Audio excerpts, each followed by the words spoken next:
Hello, Miller Strategy Battle Gamers and LTR SBG Team fans. We are here with a long overdue video, and we're actually going over the famous Ringo South 2021 event. It was just held last Saturday. That would be the 5th. Fifth. And we didn't have as much hype going into RGS this time around. I remember in years past we really hyped up the tournament. But I mean, honestly, to be honest, Joe, I was in the process of life changes, and Joe was doing a lot of life changes too. So a lot of the onus fell on Jason, who's a busy man himself, and just time not having enough time to do things is always a restraint sometimes. But we did have the event. Um, I think with what 25 people, 24 people, Jason. Yes, sir. 27 signed up at one point, but had a few dropouts. Yeah, 800 points. And Joe and Jason both TO'd, but I did play, and we'll talk about my games later. But I will go ahead and hand the mic over to Jason and give us your thoughts about the tournament and the scenarios and the reasons you picked them and the rules and stuff.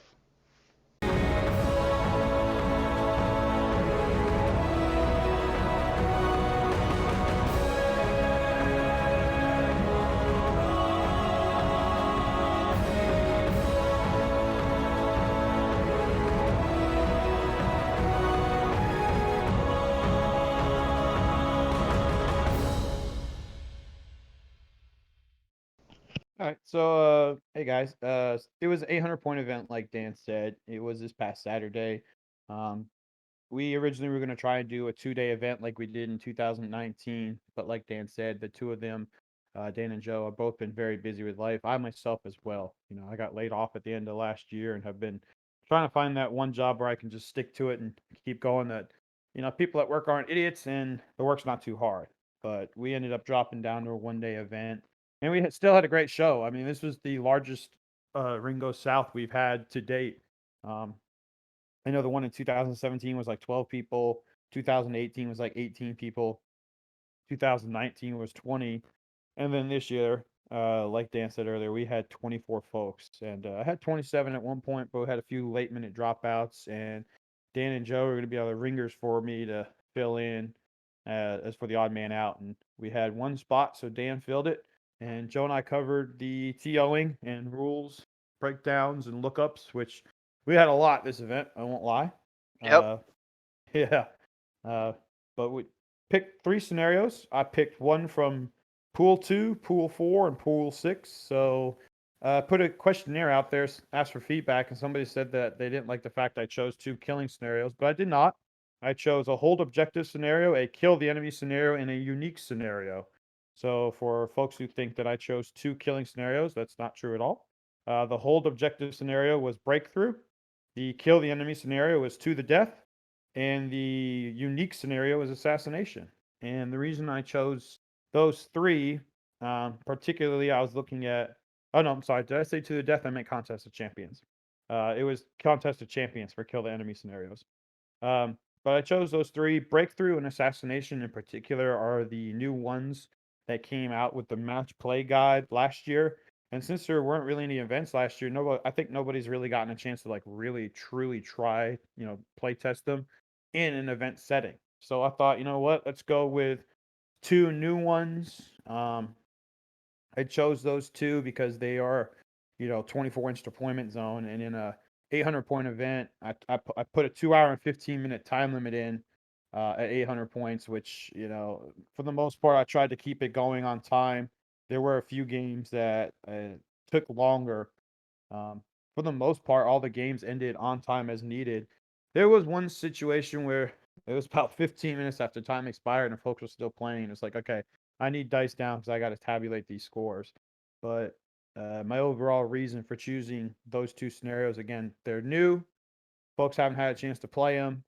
They're 50% deployment range. You're going to get into combat relatively quickly. None of these long, drawn out stalemates. So, killing is the easiest way to get a game to end. And then Contest of Champions, that's just one you don't really see much at an event. So I thought it'd be a good one to fill in there and put as the third and final scenario of the event itself. Yeah, I have a comment about that actually. So I know a lot of people don't like dice down. Um, but honestly, if you're hosting an event, even with 10 people, it's going to be hard to get all those scores done in a timely fashion. And Yes, if you're it going, really is. if you're going over like 15 minutes, like say tables are going into the last turn, it takes about about on average about 15-20 minutes a turn. Then that means that they're going to be 20 minutes behind everybody else, and that you have to wait for their score sheets. Yeah, and that is exactly what happened.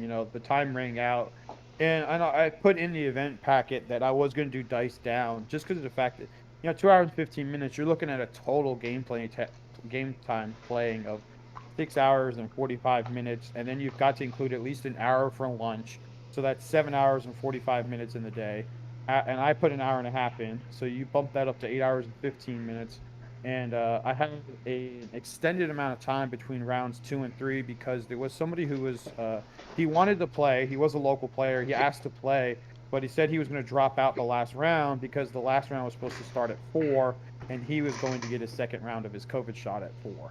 And I'm like, well, you know what? I'm not going to get into any of the politics behind COVID or anything, but if a man wants to play a game, I can move a time half an hour to the right in order to allow a guy to go get his COVID shot and then come back and play, so he doesn't have to quit the game or not show up at all.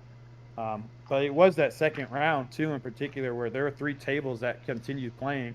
And since I know I had about a 45-minute buffer window, I went ahead and said, "All right, finish your turn." But we got to the point where it was 20 minutes later, and two tables were still playing. And that's where I walked up and said, "Okay, guys, it's been 20 minutes. Dice down right now. I need these scores. I need to get round three results put in and put up." Yeah. So that probably rubbed a few folks the wrong way, but at the end of the day, I've got a schedule to keep to. Folks trying to drive 6 hours back to Virginia don't want to be leaving at 8 o'clock at night. They prefer to be leaving around 7 o'clock, like my time frame was supposed to be predicted to go. Yeah, it's just a way to keep on track and keep things moving. So that was just my comment about the dice down. As a player, I actually played in the tournament, and as a player, the onus on you is on you for keeping up with the time. Ultimately, so Yeah, if you're and I trying to, I'm sorry, Jason, if you're trying to fit into a certain time frame, like hey, I got 20 minutes to take this objective, I got 20 minutes to unravel my plan and make the final push what I've been planning for. That's on you. yeah, uh, I try to get the score, the matchups. I mean, I did have one. Excuse me, I did have one issue. My computer just totally locked up and froze up on me at the end of round two, and I was three-quarters of the way through some inputting scores when it did that. And I mean, that's just computer error crap. There's nothing I can do about that. But I had to restart my entire Excel spreadsheet, so I lost all the scores.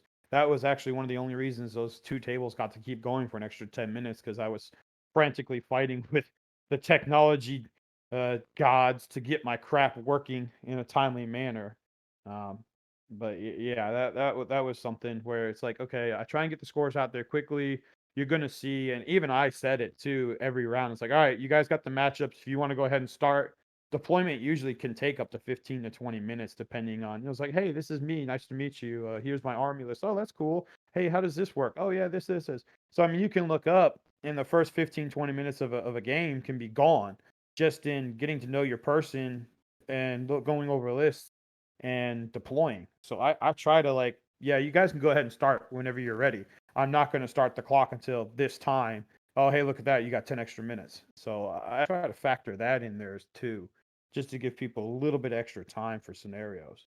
So not only am I usually pretty lenient when it comes to the end of the game, I'm even more lenient at the beginning. Yeah. So why don't we go ahead and jump into the scenarios we played? So round number one, and forgive me guys, I'm doing this off memory. It was Breakthrough. be a breakthrough. It's a subjective based scenario, and this is the scenario where you get points. You get each capture point gives you X amount of points. And do you guys mind if I go over my game and breakthrough, and then Yeah, sure, go and for it. then Joe, you could talk about some questions that might arise as a TO. So Sounds like a plan.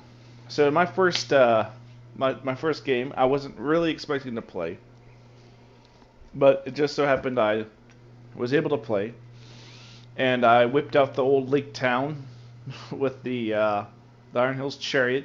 It's been in a couple of our vlogs before, and we played. What board did we play on? We played on the Rohan board, the one of the Rohan boards with the Palisades. And so I was versing John. I think his name is Jonathan. First Jonathan. He's Yep, it's John. playing good old fiefdoms, straight up fiefdoms. No allies or anything. He took Immerhill, Forlong, Dunhir, and Ingbor. And so he was kind of a new player, so I had to be patient with that. Which I would encourage anybody if there's a new player that you're versing to give them time to get organized and stuff, because this it was his first tournament. He was new to the game. I had a lot of different rules that even people who've played a while have a hard time memorizing. So explaining it to him was like, all right. Um, so round one, we deployed. He deployed on his back objective, and then closer to one of the side objectives. I deployed on my back objective, and then closer to my side objective. And pretty much our lines met in the middle. I threw the chariot straight across the table at his back objective, and then my battle line with Bard and let's see, Bard and Percy and stuff met with like his one of his war bands, but he didn't have any heroes there. And then my Bilbo war band met up with Immerhill, which is a scary thought. And fortunately, I was able to withstand the onslaught. It's kind of we spent a couple turns shooting each other. He actually outshot me with his Dunhir combo. And so I was like, I don't want to take another turn of that. So I just marched forward, got in combat as soon as I could, and it was a brawl. The game ended with a draw. I had my right objective and my back objective. Sorry, I had my right objective and I had my back objective, and then he was able to get a sneak a knight past and contest that. So I only got a fraction of the points. I had more guys within that vicinity than he did, but he was able to sneak by and deny me the VPs, which was smart on his part. I ran the chariot into his back objective, and he had more guys on the back objective, so I denied him VPs, but he still scored that objective. Then his left objective and my right objective were both uncontested. Neither one of us were broken, and neither one of our heroes were wounded. So the game ended in a draw. It was a very Yeah. good game. John did a good job. So, Joe, what are your thoughts, man? You had any questions arise during this scenario? Yeah, there were a lot of rules questions first round. So initially me and Dan were gonna like swap off. He was gonna play first round, and then I was gonna play like the second round. But after the first round and the amount of questions there were, I kind of decided, you know what? Let me be the TO rules guy this tournament. Yeah, there were a lot of. Honestly, I don't think as a TO before, I've ever had as many questions as I had. I think there This were seven. I think there were 7 questions asked in the first round alone, yeah, and like 4 or 5 of them were like, "Well, I need to see that in the book," yeah, and it's like, "Well, okay, that's our job, but." yeah. So here's my thing about the questions asked. So the questions asked they were perfectly good questions, right? All every single one of them were very viable questions. Yes. Um, and here's my thing. So at most events, like I know Nova, for instance, in the rules pack specifically, it says a judge's decision is final, even if they're wrong on the rule. Now I think all the people whose questions I answered would have been fine with the ruling I made. Several of them did want reference. I'm not sure if they didn't trust us or if they wanted it for future reference, which I kind of think that's more the case.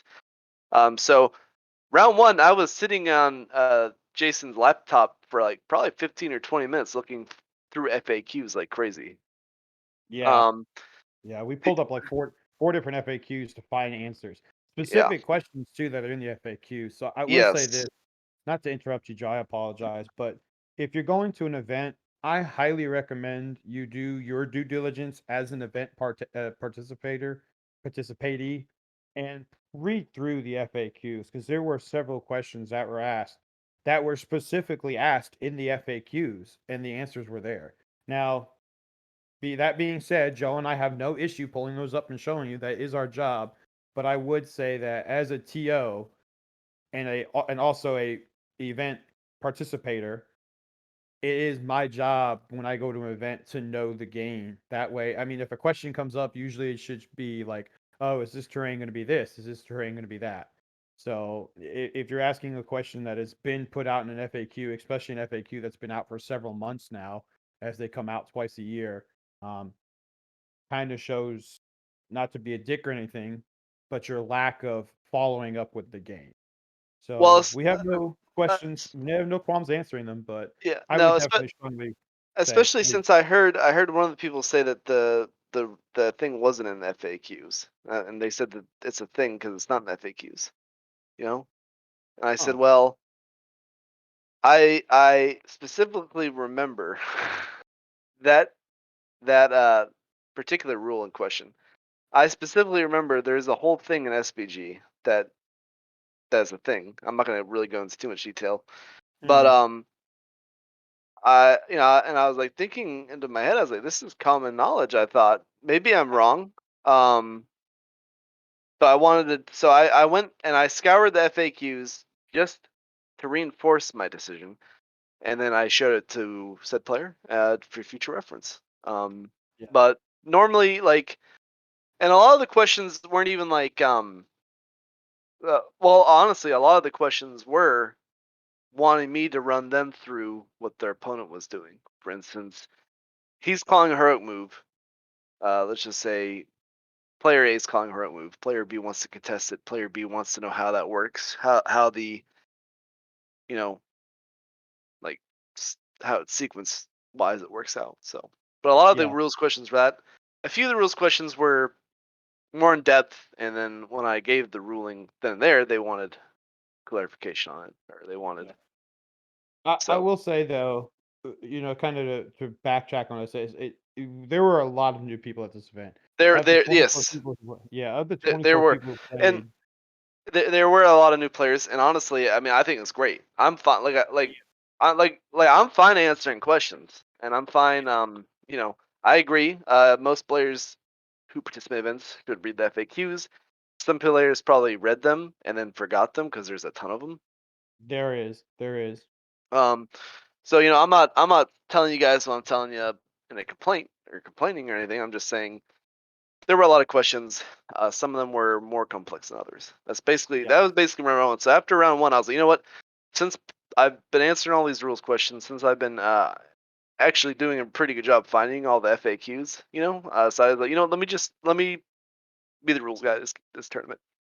And I'll say, as the event organizer and what could have been the only, you know, tournament judge, it was invaluable having Joe doing that because there were times where both of us were being called to answer questions, and both of us were looking up separate things at the same time for Yep. tables.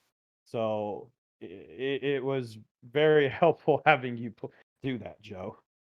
Yeah, and I don't think anyone got angry. I think there seemed to be some high tensions on some things. Um, Yeah, uh, and, like so, if anyone ever is a TO, In the future, anyone watching this video wants to host a tournament and you want to know the rules, you need to be pretty confident with the rules. Like, honestly, there was one question. One of the questions I did get, I was actually really unconfident with. I was like, let me grab the rule book real quick. And then I was thinking in my head, I was like, well, you know what? I know that there's precedent for the answer. It's not in this specific instance, but there's precedent for, the answer I'd give. So that's kind of the thing is, if anyone wants to be a tournament organizer, I would say freshen up on rules. And when you do give your answer, your decision, you need to be confident with it. I mean, Yeah. Well, that's one. Go ahead, Jason. Oh, okay, sorry. And on the flip coin of that is like if you're one of the people asking questions, you have to remember that while you may think it is the most important thing in your world at that moment, the TO does have 26 or more for like a large event, people all screaming to get their attention at the same time. So you yeah, have to be patient with them, and then at the end of the day, also respect their ruling. So I mean, I don't yeah, put in there that the TO's event judgment is final because I am human. I'm going to screw up. It is yeah. going to happen. But at the end of the day, if something is ruled and it's not in your favor, and then the TO actually does take the time, because I have seen TOs that don't take the time to look stuff up, and those are ones where it's like, okay, bro. Yeah. But So if the TO takes the time to look it up, please respect them. And for somebody who wants to TO, because there's actually somebody who participated in this event who's going to be doing an event in November, and they were asking me like, how do you just do the rules? And all I could say was like, read them, read the FAQs, and just be ready. And like um, Joe said, be confident. I've done so like the last not Nova. Last Ringo South we did. I was kind of the rules guy like I was this time. And one of the things like I'll do if I give my answer, and I think I wasn't wrong this time, this event, I wasn't wrong with any of the answers, but I've been wrong in the past, and I'll look. I mean, I'm gonna look at the rules or FAQs and try and just maybe. Sometimes, I mean, I think Jason, you did it this last event. You kind of just you put a question in on the Great British Hobbit League Facebook page, I did, yes. and I've done that before. And And so that was really useful too yeah, because we had an idea of what the answer was. We yeah, just couldn't find the specific page that the guy wanted. We could find things that were like kind of putting it there, but then when we yeah, got literally everybody in the GBHL and the ASPJ were like, here, we had folks taking screenshots of their books, like, here, just show them this. This is what they need to be looking at. And we would go and look at it, and it's like, oh, yeah, yeah, this answers the question. This is what he yep, wants. And then we show it to him. yep. So, So but as a kind of going back to what we were talking about, as a TO, I will if I'm right or wrong, I will go back to the player and show them just to reinforce and just for future reference, just to hey, because like you have like for instance, we have tons of practice games, um, where we do nothing but just we play tons and tons of games, and I know sometimes we play the rules and we play them wrong, and then when we go oh, to an yeah. event, and we get called out on it, and we're like, I always What? thought this. Yeah. So, I think as a TO, and not just as a TO, but as a someone who plays the game a lot, um, wants to learn. I want to be like the most efficient I can at the rules. So as someone who's a TO, I feel like I feel like it's an obligation just for me personally to let them know, hey, I was wrong. So for future turns, it's how you were right. Or if it's the opposite, hey, I was right. It actually is played like this. So I think that's just something I do personally whenever I do Yeah. rules and rulings. It, It's an integrity thing. If you're right, we're not showing you to smear it in your face. We're Yep. just showing you to be like, yeah, here, man, this is Yeah. where it says it. No, no. That's why Yeah. it is. And if we're Exactly. wrong, we're gonna be like, dude, we fucked up. We're sorry. So, Yeah, it's part of, and also another good references is if is it sometimes the rules are not cut and dry. That's why there are FAQs oh yeah, to clear up things. And so there are precedents that have been set in different tournaments. We have precedents that we set in RGS. And so if you're a new tournament organizer, TO, hey, reach out to the community for sure about Yeah. those things. I agree. So I guess that leads us to round number 2, which was assassination. Assassination. So this game I versed the infamous, the grand Dave McGarvey. He shows up to a boatload of tournaments, and I've played him Nicest before. guy you'll ever meet. Yes, he's Nicest one guy. one of the nicest guys you'll ever meet. One of the chillest guys you'll ever play with. Yes. Yes. And I he love takes playing Dave. he takes some really sometimes he takes some really like funky armies. Like when I versed him before, he took like berserkers in the Watcher, and so Yeah. it's like Gundabad. Yeah. yeah, it's Gundabad in the like watch. okay, so I had a bunch of strength 4 to attack guys going against my defense 6 guys, and the Watcher coming down who can like really mess me up. But this time he took a more straightforward approach, it seems, and he took Gondor, which I know very well. Um, You almost played them. yeah, I almost played him. He took Boromir with the white, which I'm glad I didn't after this event because I would have versed 2 Gondor players playing Gondor. Oh my gosh. Spoiler Yeah, there was alert. a lot of Gondor. Actually, There was a lot of Gondor and fiefdoms well, yeah, in and this actually, event. technically, I versed fiefdoms round 1, so I versed all men of the West this Yeah. tournament. Yeah. But You played Gondor. You just played against Gondor. yeah, Minas Tirith and fiefdoms. he took Boromir. I'm trying to remember. He took Boromir, Faramir, and Huron. And so for my assassin, I decided the best assassin I could really take was Percy. Um, and yeah, I was trying to kill Huron because he's defense 6, and Huron wants to be in combat, so he would be a really juicy, easy target to get to and kill. He's gonna be the least durable of the heroes, and he's gonna want to be in combat. So I thought I could, set that up really nicely. So I deployed my entire army in the back line, on the back line, and Dave deployed his entire army right there on the front. So round 1, he rolled in with his army. He had priority. I kind of just moved a couple things here and there, but I didn't move any of my archers because I wanted a couple of really good turns of shooting. And I told myself that Huron was actually perfectly good line of sight.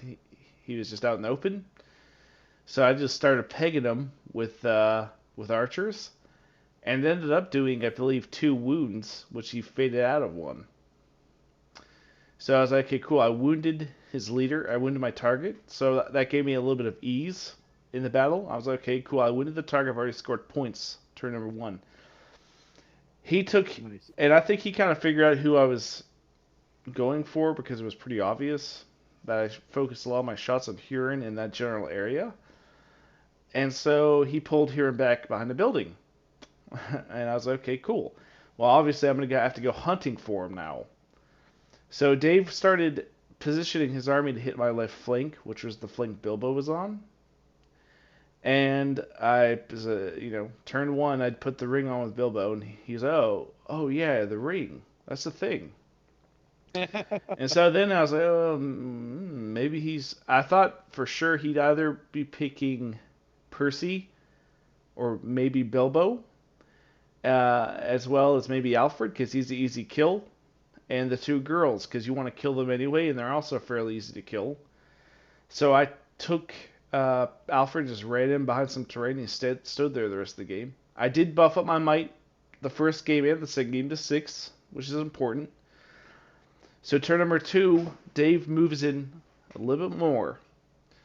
And I was like, okay, well, you get points in this scenario, as you do for most scenarios, I will add, to wound the general. And so I was like, okay, well, I'm just gonna run in and try to hit Boromir with the chariot. So I ran in, I killed 4 Fountain Court guards on my chariot, and I did do a heroic march with the chariot. Holy crap. Heroic marched, killed 4 Fountain Court guards, ran into Boromir, killed Boromir's horse, and I think I did 2 wounds to him, and he faded out of them. He faded out of at least 2 of them. and then he rolled a 2 or 3 on his fallen rider, so he was good. I moved the rest of my army up to try and start supporting the chariot, and I moved some reinforcements to the left. And so the third turn, I our lines met on that left, and he actually, I think I won priority, or at least no. Let me rephrase that. I think I won priority. He called a heroic move with Boromir. I countered with Bilbo, because I keep Bilbo kind of around the chariot to give the chariot some extra might. Counter with Bilbo, won the roll off right over Boromir again. But I didn't kill Oh my him. God. I didn't kill him. And then all of a sudden he started trying to get into Bilbo. He's like, okay, I'm gonna try to make a courage test with this guy. I'll make a courage test with this guy. I'll make a courage test with this guy. And he was putting a lot of, you know, emphasis on that flank. I was like, okay, well he's definitely going after Bilbo. Bilbo was stuck behind like the hay fields on that Rohan board.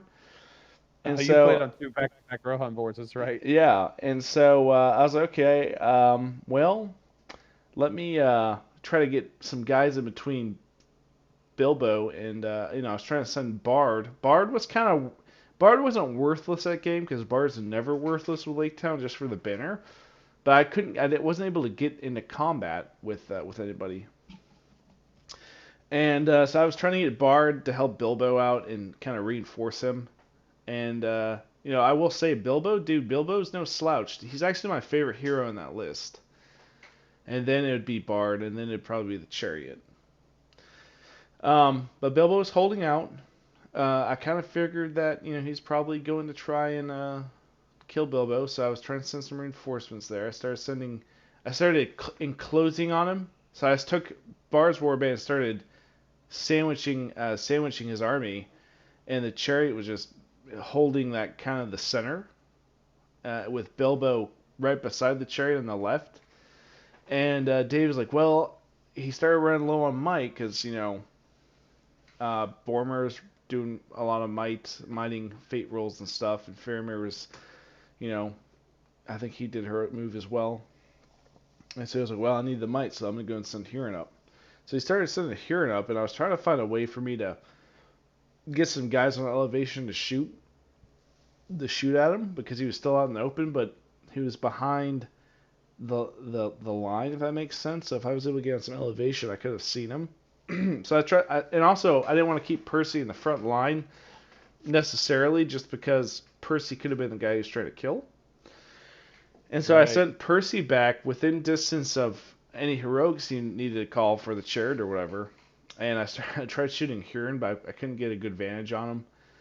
And eventually the chariot just ran over Boromir and killed him. that third turn. So Boromir, I think, died with might, so it was really devastating. It was crazy, man. Yeah. And then And awesome. The chariot made its points up. oh yeah, I'm not done yet. And so I just kept. Oh God. Eventually, he took all of his guys and started surrounding the chariot. And a lot of people were like surprised that they didn't kill the chariot that I versed, because they surrounded the chariot, right? But the chariot's surprisingly really durable. It has high defense. It cannot be trapped, so you don't get your double strikes. And so that alone is really hard to do wounds to the chariot. Just those two combinations right there. And so he was trying to wound me with strength 3 guys and a couple lances here and there, but I was able to start peeling guys off that he was sending in with my Bard's warband. And eventually I got to Bilbo, and I got caught up in this fight. But then here comes Faramir trying to charge Bilbo, and he does. He successfully charges Bilbo. And I will say this, guys. I had to go. So not a lot of people have experience playing Lake Town. First off, they don't have a lot of experience versing the chariot. Second off, and they don't have a lot of experience versing the ring. Third off, so I was having to I was trying to be really transparent at the beginning. I'm like, okay, here's what this does, here's what this does, here's what this does, and if anything arises, because I know I'm probably not going to be able to cover everything because I'll forget. If anything arises, I'll try to let you know. But I told Dave, I was like, hey, before you charge, the ring halves your fight. Even if you strike up to fight 10, it's still gonna have it. Right. Yeah, yeah, I got you. So here comes Faramir running into to Bilbo, and I was okay. So on my movement, because he had priority, I was able. He wasn't in the heroic range with the chariot, so I ran over Huron, killed him, and killed a couple other Fountain Court guards. But they're hardy guys, so I didn't Yeah, kill they them are. all. And did a free heroic combat with Bard. Ran into Faramir with Bilbo, Bard, and Percy, and killed Faramir. So I wiped his. He knew that I scored the points because I killed all of his heroes. And so the game ended with a 12-0 victory to me. I was trying to. Now you don't have to try to protect anybody. I was trying to kill Huron, which I did, and it was Percy who was trying to kill him. So I wasn't a 12-0 victory because I didn't get the points for killing him with Percy. That's where you get those points Yeah. from. You get the extra points Yeah. with killing with Percy. Yeah. 7 He, points. Percy or your assassin has to deal the death blow. yeah. So Percy had to do the last one. Which But why which is why I was you trying to score shoot high. at him. Yeah, which is why I was trying to shoot at him and save my might, but I couldn't get a good shot. So the game ended with Percy with me successfully killing my guy, breaking him, and killing his general. He was trying to actually kill Bilbo, and he said that after the first turn, when I said, "Oh, yeah, I'm putting the ring," he's like, "Oh, I forgot about that." And so he kind of lost hope, I guess, trying to get to Bilbo. And his assassin was Faramir, I believe.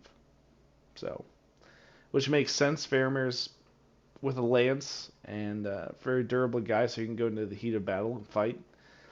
So that was my round two. How was your guys' scoring and stuff in round two? Like your TO work? Well, I think we had so after the enormous amounts of questions we had in round one, round two was a vast relief. There were only, I think, 2 questions for the entire round, and neither of them are really like, let's go look it up in the book. It was more along the lines of, hey, how does this terrain work here? How does this, what exactly is this scoring there? One of them was simply, my own typo, which I made an announcement about, and I made these really nice score sheets. Well, I didn't make them. I'll be honest. I got help.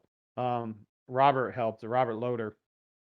He uh he made this really great spreadsheet for his event a few weeks ago in Virginia and shared it with me. And I used his score sheet that he had, which was great. I mean, Dan, you got to use them. Yeah, yeah, What'd you no, think it's of the easy. sheet?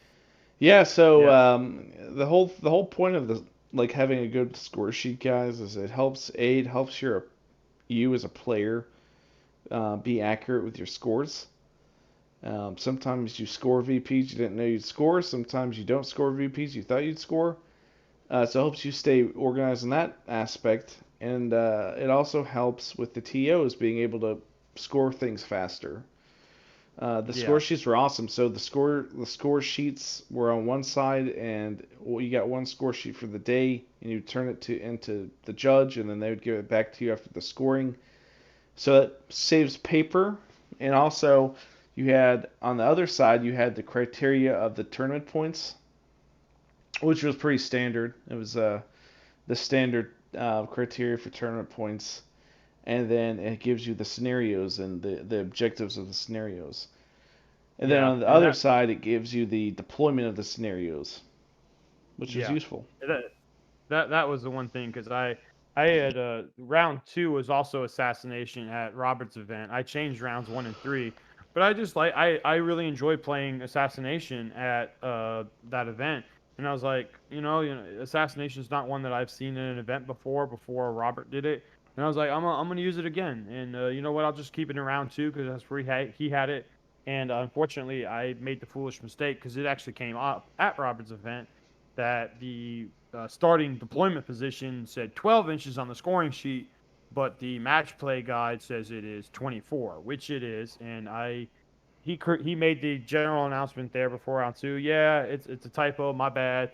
And I failed to correct said typo and printed out 28 scoring sheets that all said the wrong thing again. And so I had to make an announcement about that. And then somebody actually asked about it right after I made the announcement. But I mean, it wasn't really bad. I really like that scoring sheet. I actually had one person ask why did the 4-3-2-1 scoring rubric over the whole, match play guide scoring rubric. So that was also something that came up in round 2. But for the Yeah, most I part, round think 2 went I think there pretty have been a well. couple critiques about that tournament point scoring system. Yeah. Um, I've looked at the match play scoring system before, and I don't really remember it really well. I just remember the tournament points being a little bit more simple. Yeah, so it's for the match play guide. It's 6 tournament points for a major victory, and a major victory is if you score double VPs to your opponent. Um, a minor victory is 5, and that's just you beat your opponent. A tie is 1 tournament point, and a loss is worth 0. So I think that's a very good system if you're going to be doing a 2-day, 5 or 6 round event, because then you can lose a game and still have the ability to bounce back in if somebody else in the top 3, top 5, top 10, whatever, also loses a game. It gives you a chance. But in a 1-day event that's only got 3 rounds, I don't want somebody to be like, oh, I lost my first round. I might as well not even bother to keep trying because there's no way for me to score in the top 5, let alone the top 3. So I like our old way of doing it with the 4 for a major, 3 for a minor, 2 for a tie, 1 for a minor loss, and 0 for a major loss. And then the deciding factor being a major victory is 4 tournament points or better, a minor victory is 1 to 3, a tie is obviously a tie, and then a loss is the minor and major loss is the opposite. Yeah. So to me, it kind of just seems. I'm also not a big fan of the whole like, you got to double your opponent's score in order to get a major. Well, if I beat my opponent 1 to 0, technically I've doubled them because doubling 0 is 0, and I'm better than 0. So I mean, it's an infinite number better than my opponent. You can literally just wound your opponent's leader in shooting and sit back and do nothing the rest of the game, and you know run away from your enemy until the time expires. And I'm not a fan of that at all when it comes to the new scoring sheet because there are a lot of armies out there that could do that. So in the future, maybe I'll try that 6-5-1-0, but I don't think I'll ever do it when it comes to the scoring rubric for tournament points in regards to VPs. Because like I said, I mean, all you gotta do is, shoot you can shoot your opponent's hero or leader, get 1 wound or kill him, and then you've got 1, 2, or 3 victory points depending on the scenario, and you don't have to do anything else the rest of the game. So those armies that have ridiculous siege engines can just sit there and lob rocks or freaking Iron Hill ballista chariot or Iron Hill ballista bolts or you know Isengard ballista bolts and take out the enemy leader, and then the army can just not do anything the rest of the game. And hey, congratulations, you've scored a major victory, and you can do that in 3 games and get 18 tournament points, and you really haven't even played the scenario. So, to me, I just don't like that scoring system. Yeah. Well, guys, I think we're on the third final round. Joe, do you have anything you want to add in? No, there wasn't any major rules questions round 2. There was like one where the guy wanted me to go check the rule book or go get reference. But it was easy. It was an easy find. So I don't even remember that one. So, there that you yeah, go. it was the one involving magic being an AOE and resisting. Oh yeah, yeah, yeah. I remember that. Yeah, and that That was was yeah, and that was a straight up in the book thing. But yep. the guy who asked that was both players were new, so I wouldn't hold that against them at all, Oh no, I don't. despite I'm what just I said yeah. earlier. All right, so my third final game, guys, I versed none other than Rob, the famous Robert Loader. I found out how to pronounce his name right this time, Loader. I always pronounce it louder. Apparently, what I was told is no W, so it's loader. Of course, my Yeah, it's response Loader. was, "There's no A, so how can it be loader?" Yeah, so I versed Robert, and we have a long history with Robert, and I mean that in a positive way. It's not like, oh, we have a long history with him. Very No, positive. no, we Yeah. have a long history with Robert. Joe's versed him several times. Jason, I'm sure, has versed him several times. Yeah, I versed them 3 I don't tournaments in think a I've ever row, played against middle him, to round. be honest. And I've never versed Robert either, but he shows up to a lot of events, so I knew him really well. And when I saw I was versing Rob, I was like, okay, cool. I'm versing somebody I know. It's always kind of nice when you're versing somebody you know and you're friends with. Yeah. And so I was like, cool, cool. I'm versing Rob. This should be a really good game. And it was a really good game. We were playing, was it? Gosh, Contest of Contest Champions. Champions. That's it.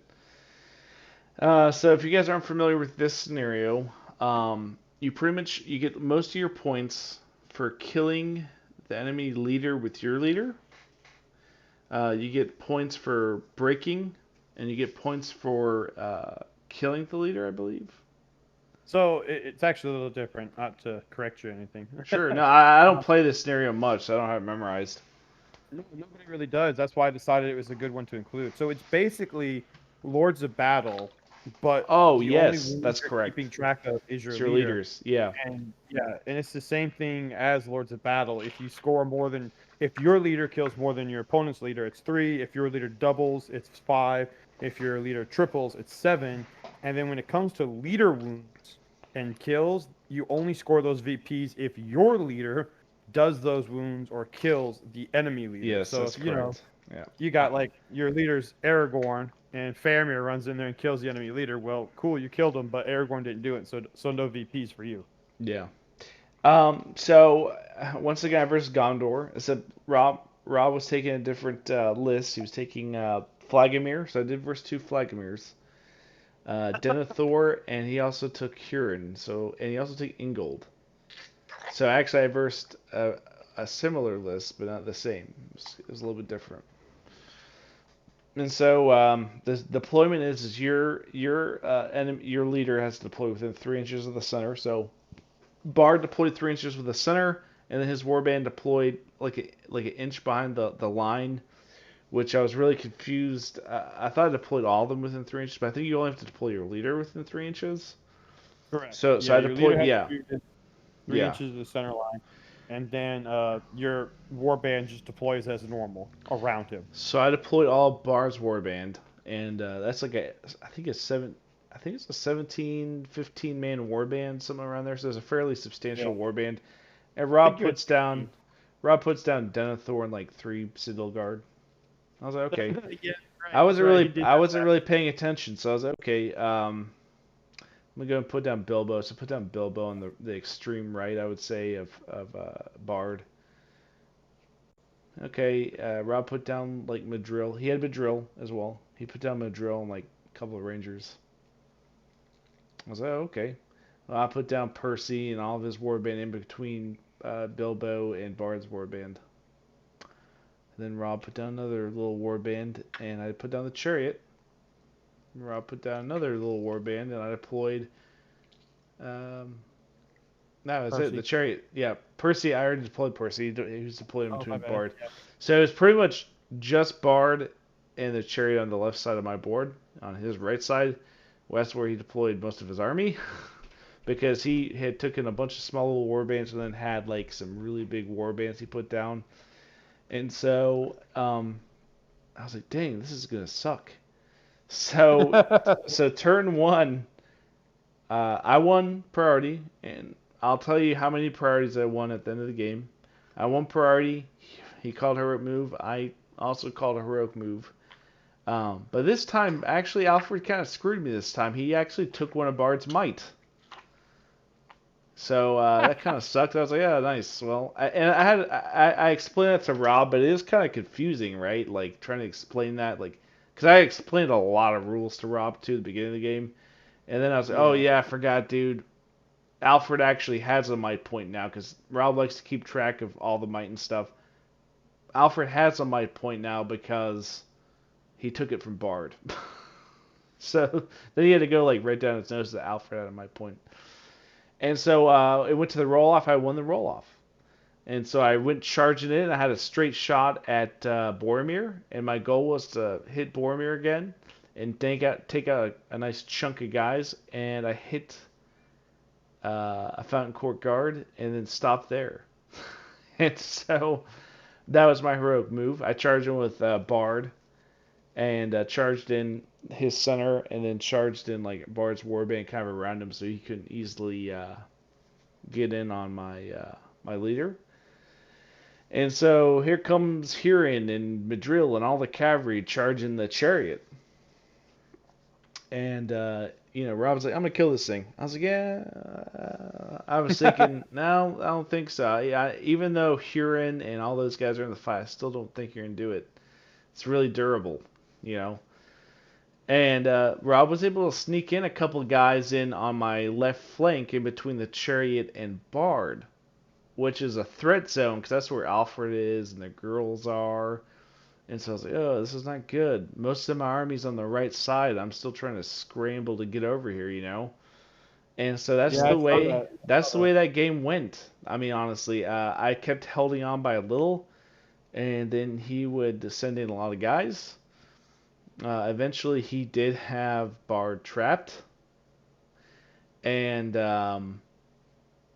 he rolled a 4 high. And at that point, he's out of might with Boromir, who was in combat with Bard. And I won the fight and just started killing guys. I didn't target Boromir because I was like, I need to kill guys. The goal of the scenario is to kill guys, and Bard's in a really bad spot, so if Bard dies, I need to be ahead on the scorecards. Um, and so I just started killing guys left and right. Um, I was able to get enough troops to kind of bubble wrap my girls, which he did get in combat with one of the girls and lost the fight, even with the -1 of my roll for being unarmed. And it happened to Alfred That's too. awesome. He lost the fight with Alfred, and with -1 of my fight with being unarmed. Oh wow, it sounds like So, he was pretty bad there. he, I'm not even done yet.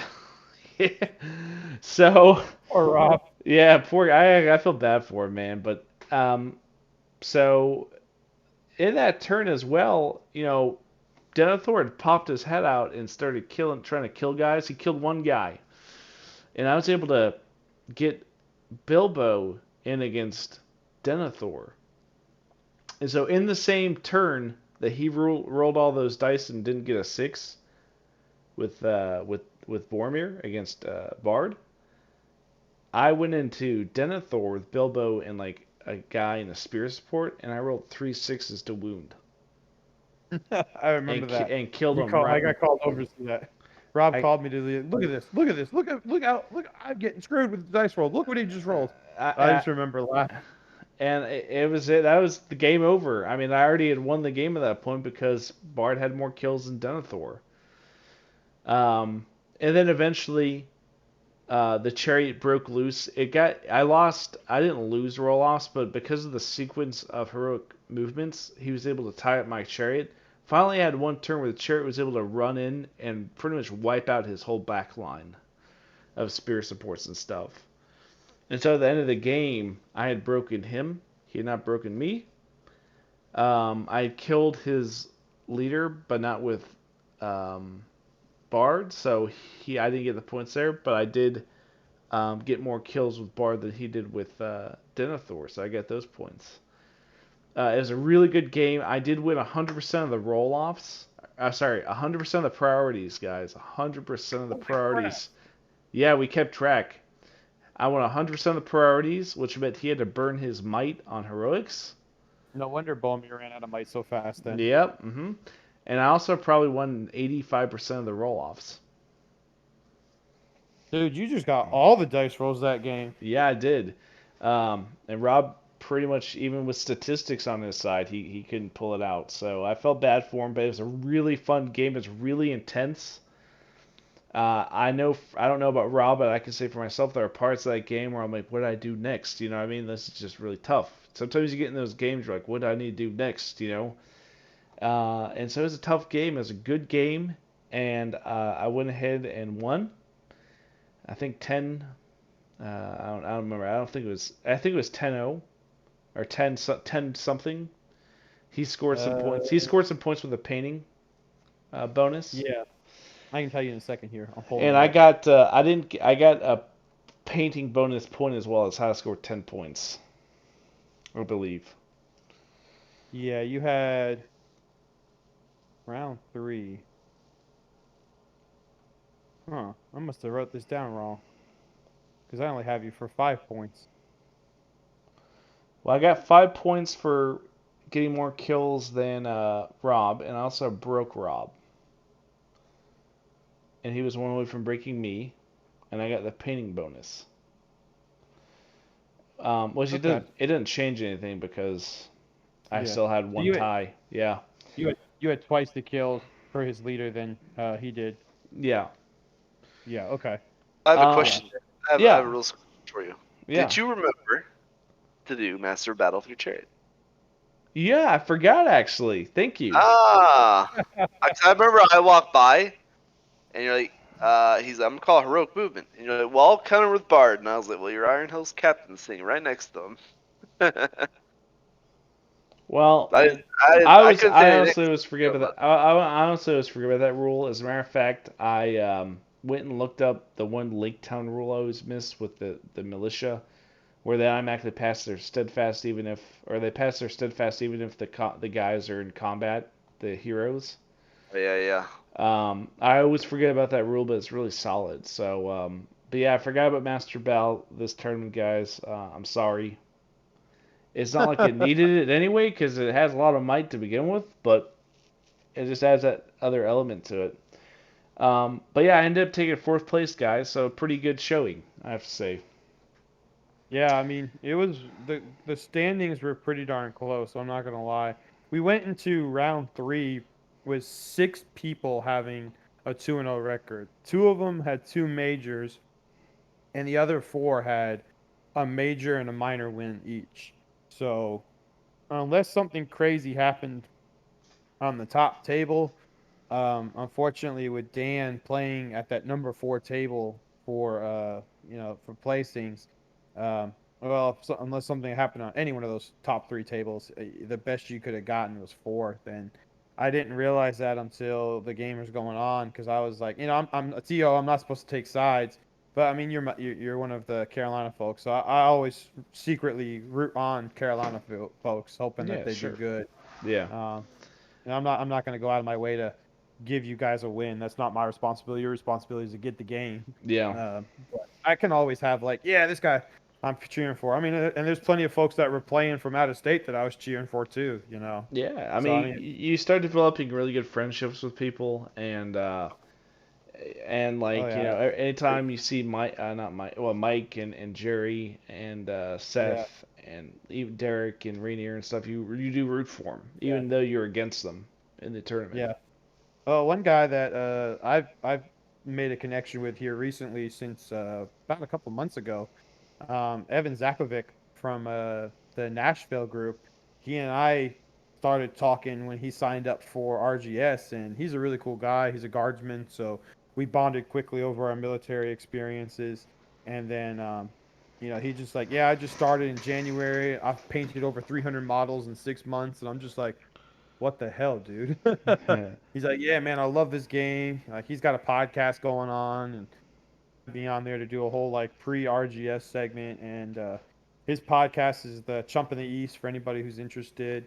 Because like his first 3 events, he went winless and actually got the wooden spoon in all of them. So yeah, he's a cool dude. So like every time I'd see him, plus he's like super energetic and upbeat. So every time you like talk to him, it's just like, yeah, let's go. And yeah, he was one I was like secretly rooting on too. For like, come on, man, you can do it. Rise from the wooden spoon. Rise up.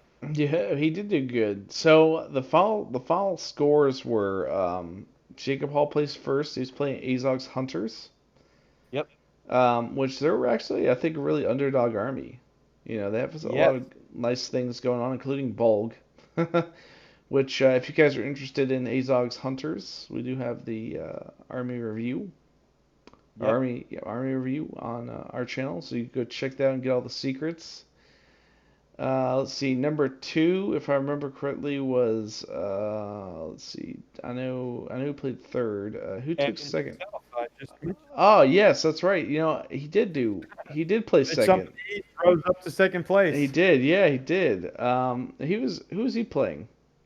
He was playing Azog's Hunters as well. So oh, okay. So yeah, there you go, guys. If you didn't think Azog Hunters were competitive, number one and two at RGS was Azog Hunters. So, and number Yeah. 3 was Steven, Yep. who plays out of Charlotte. He was taking his Great Beast of Gorgoroth list, where it's all Great Beast. He had a couple other little things. I think he had Undying or something. He had Um, Tainted, I think. I think it was either the Tainted or the Undying. I can't remember which one. I want to say the Tainted because the Undying is a little bit better in combat. yeah, And then I think he also had a banner. yeah, and he had a couple orcs thrown in there to guys get objectives and stuff. Yeah, I So, think that's the case too. To fill out his so that's a very solid list. He also did good with that at the 1,000 point event, yeah, Great Battle of the Great Battle Carolinas of in Carolinas. February. Yeah. Yeah, he was playing for the top. Well, Um. So and then I was fourth, and then who was fifth? Josh Parrish. Josh Parrish. Who was he playing? He was playing Barad-dûr, Sauron. He was playing a terrorist. He had Oh Sauron, yes, that's right. Yeah, I uh, saw that army. Dark, Yeah. yeah, Dark Marshal, mounted, and then I think like 5 or 6 Morgul Knights, and then just the rest of the guys that were with Sauron were Black Numenorians. So yeah, he was playing a very scary list. Pardon the pun, but Yeah, yeah, I bet he had a good time in Conquest of Champions. yeah, he won 10-0 or 10-1. I'm sorry. So Well, and also I could see that being an easy scenario for Azog's hunters, especially with Bolg. You know. so it's actually funny you should say that because the sixth place guy was Zach Johnson from the Fayetteville group here in the Carolinas, and Zach was playing the Fairmere's Rangers Legendary Legion, and he played Jacob Hall in round 3 on the top table. Yeah, And I was like, oh man, this is gonna be tough for him. Like Faramir's great, don't get me wrong, but in he's the no Legendary Bolg. Legion, yeah, he's got no armor, he's got no lance. Well, somebody's game ended pretty early, like I think like 50 minutes in, 50 to 60 minutes in, and I was like, oh well, that's cool. And I kept walking by and I kept seeing Faramir alive, and I'm like, okay, that's cool, that's cool, that's cool. And then this guy whose game ended walked up. He said, I don't know what's going on, but I just walked over there and I saw Bolg's mounted model in the dead pile. And I'm like, what? So, of course, I got to meander my happy butt down over there, like, what's going on? What's going on? And Jacob Hall's like, man, I'm down to 1 wound with Bolg, man. I'm just trying to get Faramir. And apparently, Bolg could not get Faramir because Zach had placed a hobbit-sized roadblock in front of him by the name of Frodo Baggins with the ring Oh, doing a So, smart. heroic so defense. you're saying we need to go back on our Rangers of Mathilion review because I think we both said that Frodo is useless in that. Yeah. Well, I kind of talked to Zach a little bit. And he's like, yeah, Frodo did a lot of work for me. It wasn't every game that I needed him, but when I needed him to make sure that my leader wasn't getting taken out by their leader, it's just like, okay, cool. I'm just gonna charge my Frodo Baggins in because Frodo's got pretty high courage, I think. So even against anyone with terror, he's gonna charge in pretty well. And I mean, I didn't even know, honestly speaking, that Frodo had heroic defense.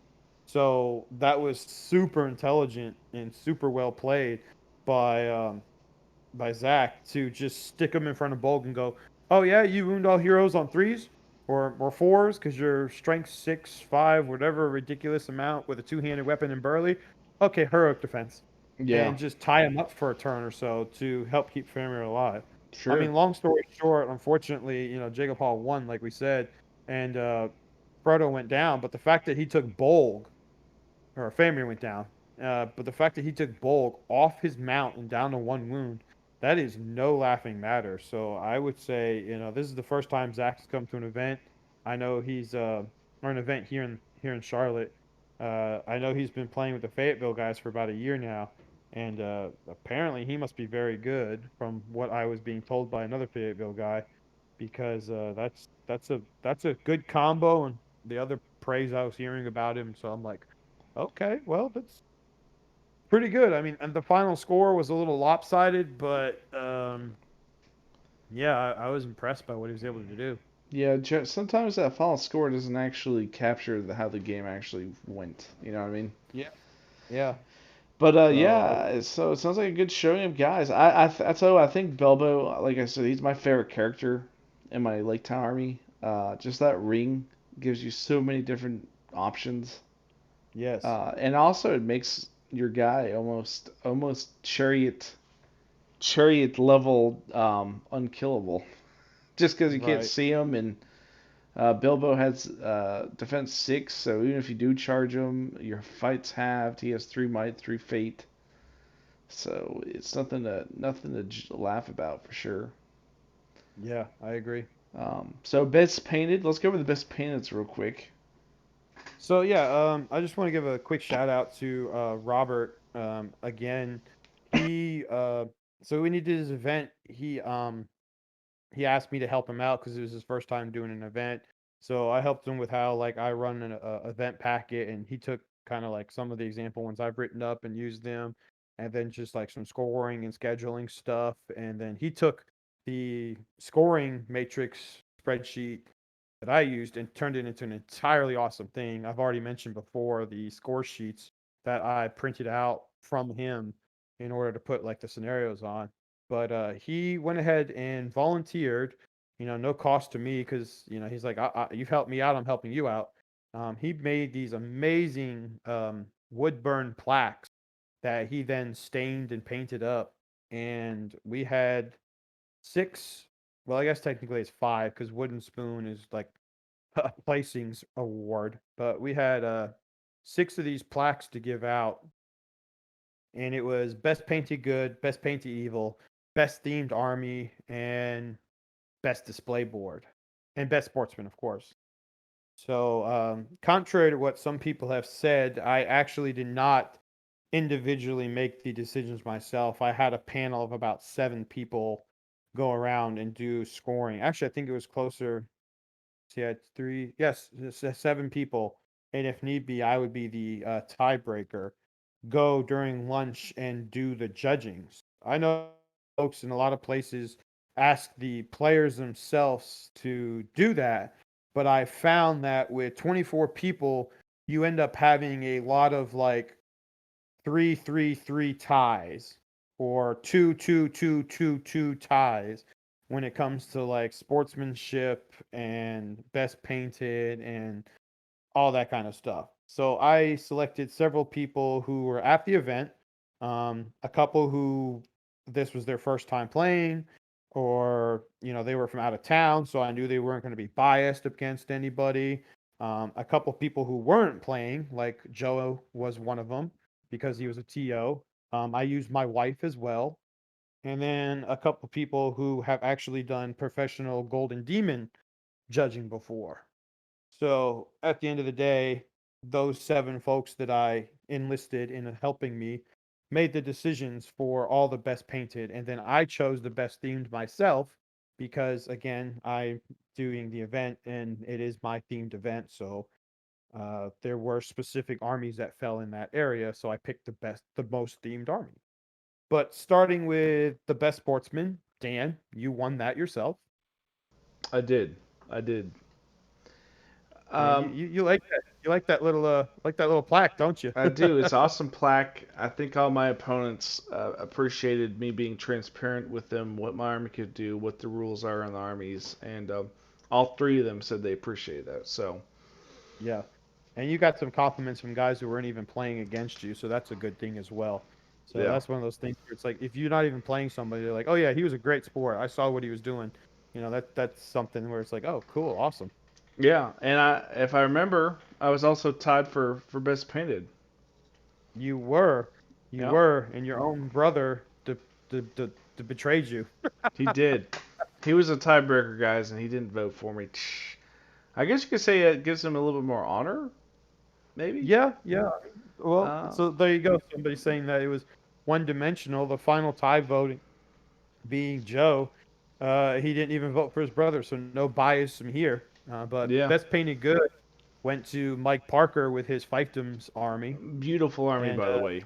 I yes, also I also voted for that.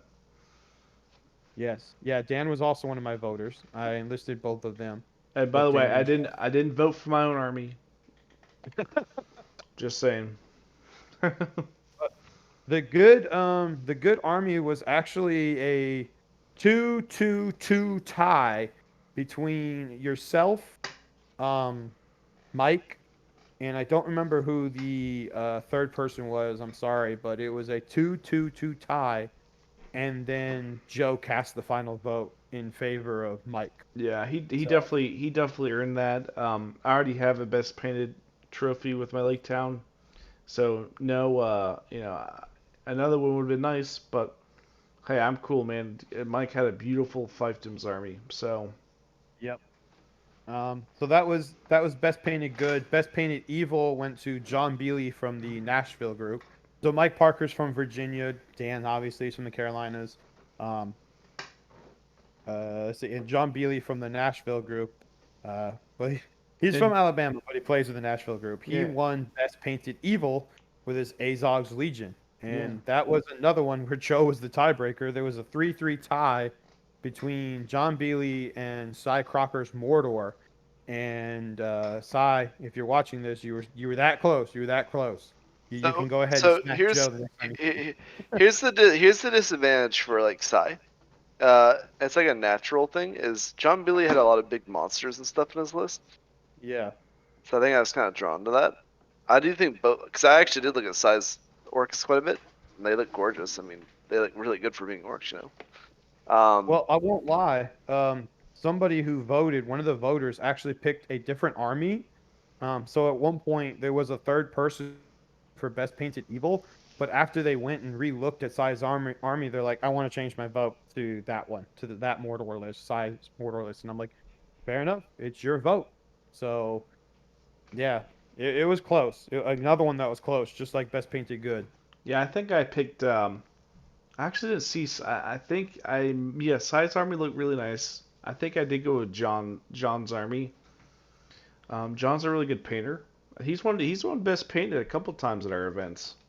Yes, he has. And in other events too.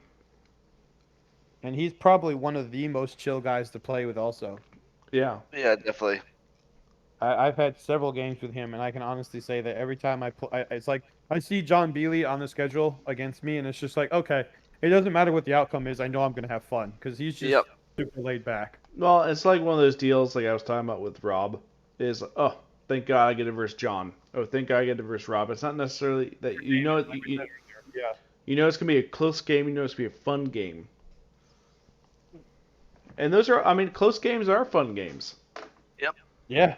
They get that heart beating, Yeah, sweat on the yeah, brow. man. Yeah. I mean, nothing beats a 12-0 victory, but but I would say that those close games are more intense for sure.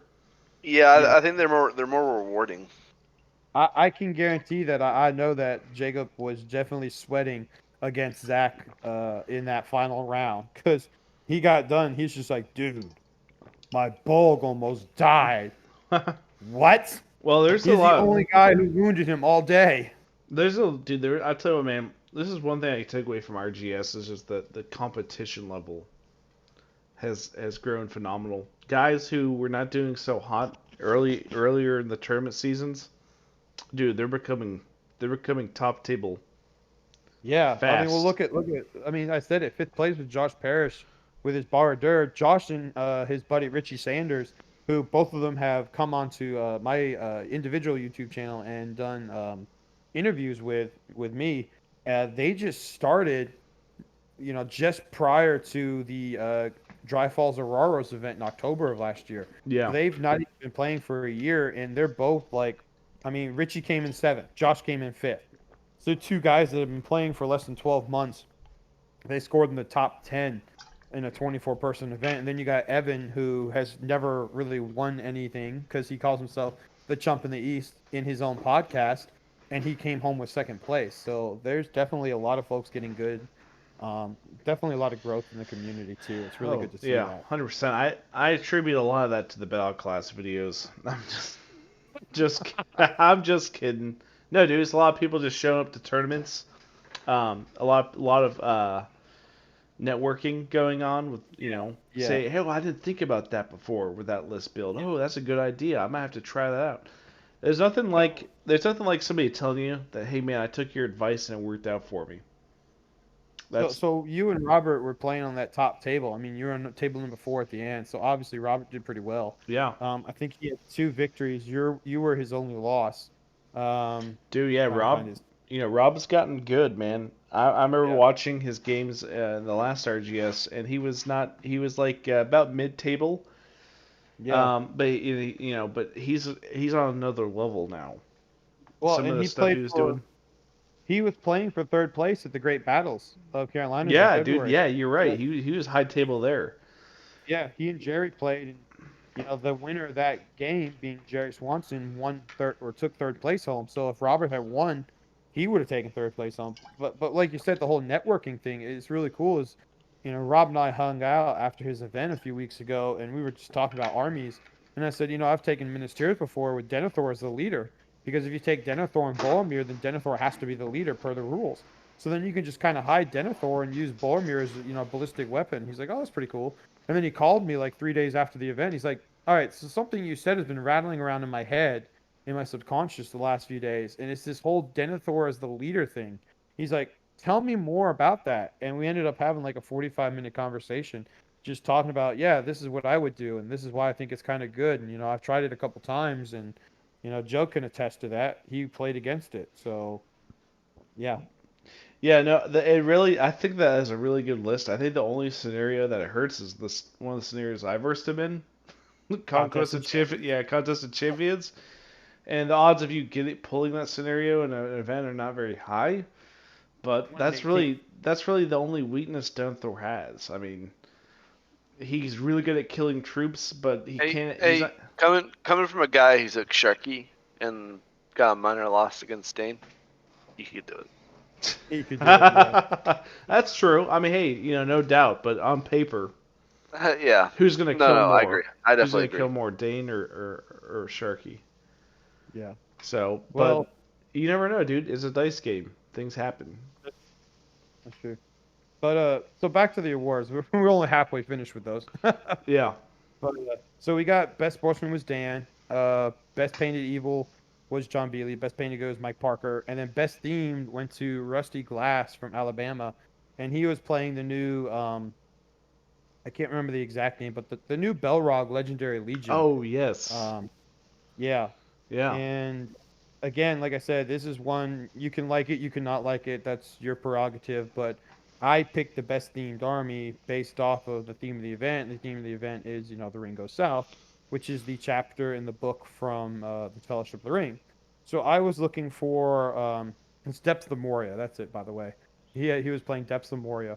Um, he was playing that list, and I was looking for armies that had to do with it. So there was one guy playing Ugluk Scouts, and I was like, okay, well that's technically after the Fellowship of the Ring, but I'm willing to consider it if there's not a better army.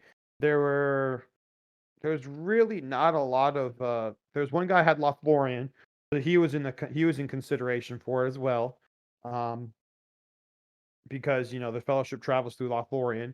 There was another guy playing Moria, and he had the Watcher in the Water, so he was definitely in consideration for it. But outside of that, those were kind of the only armies.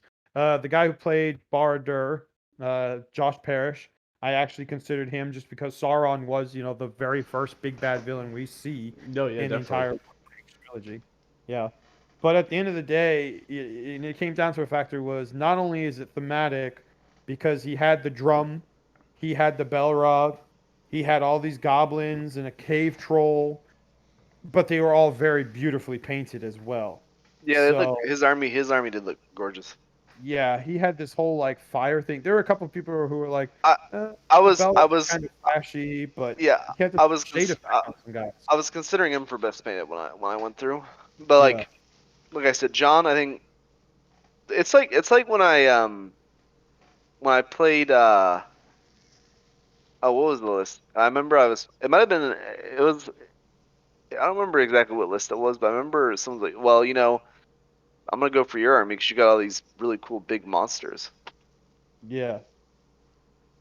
Oh, was it what's his name?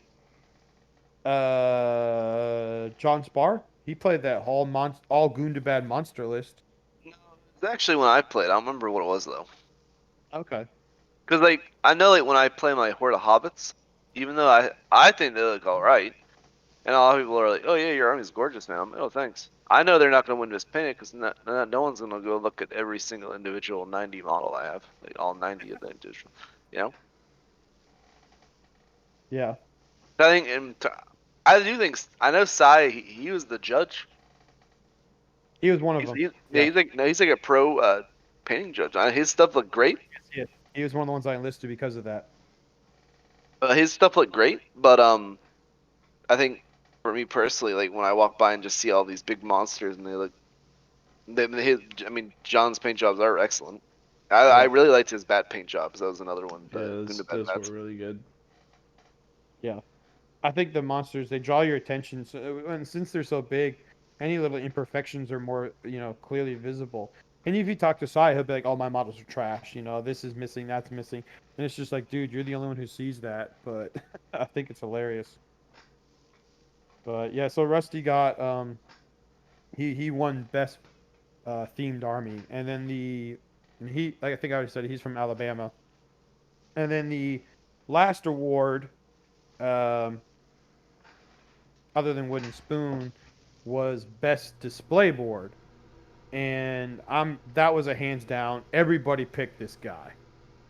Of all 7 people who voted, no offense to Evan, because Evan tried real hard, and he was like talking to me. He's like, "Yeah, look at my display board," because he'd been hitting me up for a few weeks about it. Um, but it was hands down. Nobody voted for anybody but Lee Ward and his Minas Tirith. It was actually an Amon Barad themed army and display board, and I think it was absolutely stunningly well done. And not only was that well done, but folks didn't vote for him for best painted good just because of the fact that he did so good in his display board, and he converted almost every single one of his models in that list outside of like two. And so yeah, he more than deserved and earned that award. Yeah, yeah, he had a really nice looking display for sure. Yeah, it was amazing. And of course, unfortunately, with all that amazing display and all the work he put into it, he failed to put work into gaming and took home the wooden spoon. The poor guy. Yeah, that it So always is kind of bad when you put a lot of time into your army and it doesn't perform on the table. yeah, I hate when that It's happens. kind of a bitter. Well, it's not even bittersweet. It's just a bitter feeling. It's totally a letdown. It's like, yeah, look at all these guys I painted all this hard work on, and then you go and play and they just get absolutely. You spend more time picking up off the board than you do actually playing with them Yeah, on the board. yeah. It's your opponent who's smashed you. Oh man, your paint jobs are so good. Yeah. It's like, well, thanks. You should take It's it like easy on me throwing another now. one in the dead Yeah, pile. Yeah. yeah, Well, I got a chance to watch his round three, and honestly, it wasn't even him that was the problem. I don't think I saw him roll higher than a two in about 2.5 turns. I watched about 2.5 full turns, so probably about 30 minutes of gameplay total, 30 to 40 minutes gameplay of just that one. Because I do it reverse. I kind of just put people randomly on tables. I don't have it assigned like, oh, you're going to be playing on table one because you're the best. No, I just kind of randomly put people.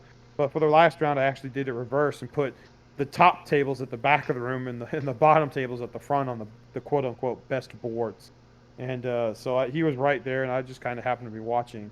And so all that time that he played, I think I saw maybe three threes, and everything else was twos and ones. The poor guy. So his that's dice completely betrayed him. that's always devastating. I would not blame him at all if he went home and burnt them to a crisp. Well, I mean, it was fun. It was fun seeing everybody again. we do have some other conversations in the works, guys, and maybe some new content coming out. Maybe a long term vlog